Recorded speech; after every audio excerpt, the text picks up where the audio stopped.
Hey everybody, so Tara Porter here, and in this video, I want to talk with you about my strategy for inviting.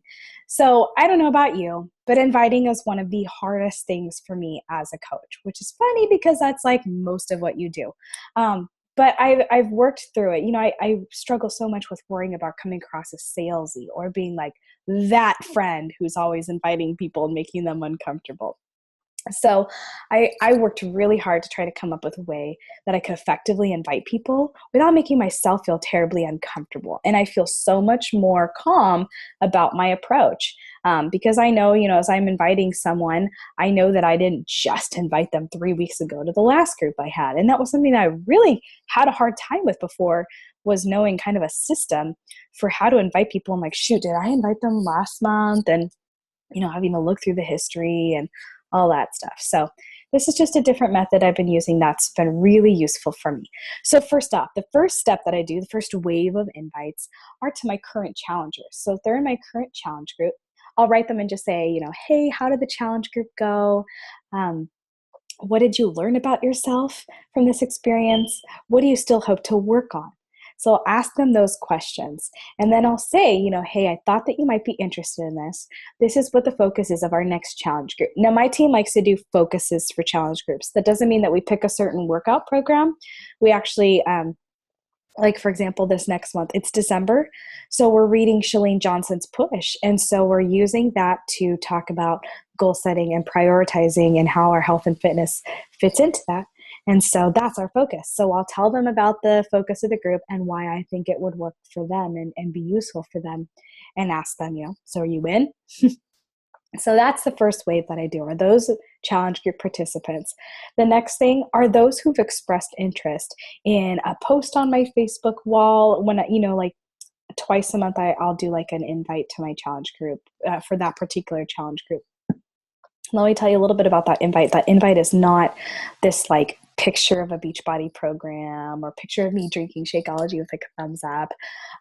It's usually what I found to be, those get crickets for me. What's been most effective for me has been a picture of a before and after of myself. That hands down gets the most. Or one time I had a picture of me like trying to do a pull up and my legs were like all over the place, or something. Like I try to think like what would make me stop scrolling through my feed. If I see like a picture of a product, I just go right through it. We have we just are blind to all that now and go right past it. But if I have a friend who's posting their before and after, I'm like, well, I want to see what's going on with that. So I assume people have that same approach. So what I do is I might have my invite that way, like, hey, I'm so excited about the success that I had, or even share a before and after of a friend of yours or a challenger of yours, or even someone who's on your team, right? And share their photo of the success they had and say, this was from doing these challenge groups. If you're interested, comment below and let me know. Heads up, if it's a like page, then say comment below with your email address and I'll be in touch with you. Because if they say I'm interested, then you have to your message goes to their others folder unless you pay $1. And so it's much easier to just email them. Okay. So anyway, you just say, let me know if you're interested. So you contact those people. Let me give you a little tip. If this is something to do occasionally, not all the time, but it's been very beneficial for me. And sometimes I feel like it's sneaky, but it's really not. My intentions are genuine.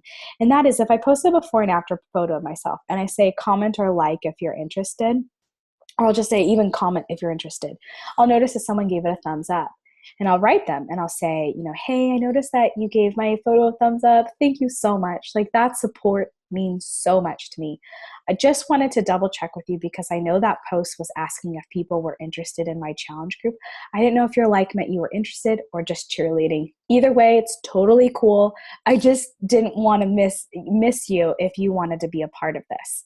And I find it's usually 50-50. Usually half the people are just like, I'm just your cheerleader, I'm happy to root you on. And then the other half are like, yeah, I'd like to be a part of the group. And I have found that about half of that half were people who really did like it and think like that was them saying, hey, contact me, I'm interested.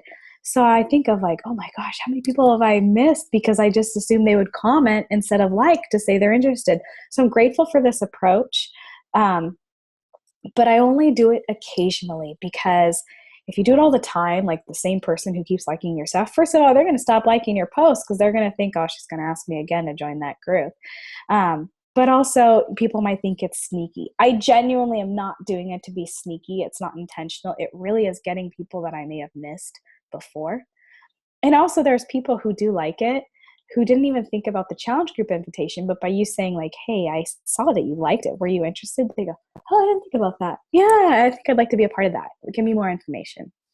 So that's another method that I use. Another thing is if I have an event page. I have an event page for my Facebook group and I make it publicly visible. And if someone expresses interest in that group, then I will send them a message asking them, why they were interested in the group and how excited I would be that they would be a part of it. Okay, that's another thing.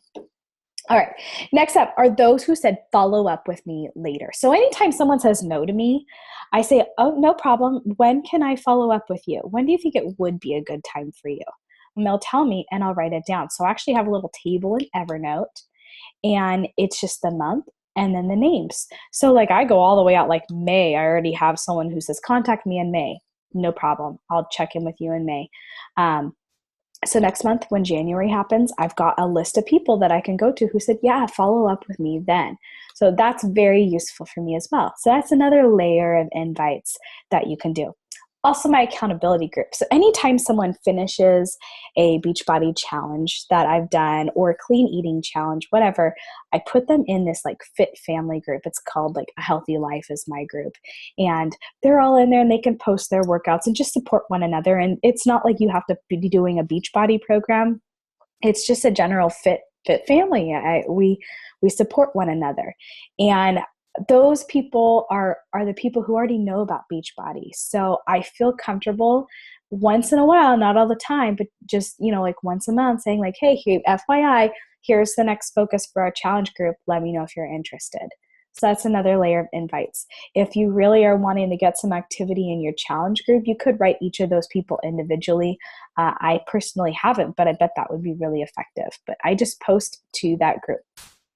Next up, I do this particular thing, which is an alphabetical invite rotation. And this is something that I've come up with as my strategy for hitting a large number of people without feeling like I'm in their face every single month. So let's talk about November. In November, I sent out invites to the challenge group. So I focused on all of my friends whose names started with the letter A. This is actually really hard to do in Facebook.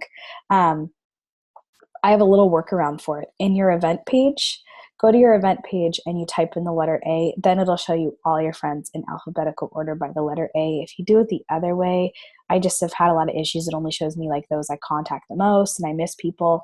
So if you do it from your event page, you can do that. But even better, if you store all of your contacts in Evernote, then you can use this other method. Now, check out my Asana tutorial on how I do my contacts. It's the same way I sort people in Evernote. And I also have a tutorial on how I organize my business with Evernote. But all my names in there are alphabetical. So I go to the letter A and I look at that person. And here's my rule. If I have talked to that person in the last couple months to where I can say right off the top of my head, like, here's what's going on in their life, not based on me looking at their feed, but like we've had a conversation recently, I feel comfortable writing to that person and inviting them to the group. However, if when I'm looking at that, I'm like, you know what, I haven't talked to that person in a while, then I'm going to send them a message and just say, hey, how's life? Like, what's going on? Now, that conversation may not end up going to Beachbody challenge groups or whatever. That's okay. 3 months down the road, when I'm going back to inviting people whose name starts with the letter A or however number of months down the road, then I have a chance to, say, hey, I already have asked them about their life. This is my chance to ask about the challenge group and if they're interested. So for now, if you don't feel like you've talked to them recently, just ask how life is.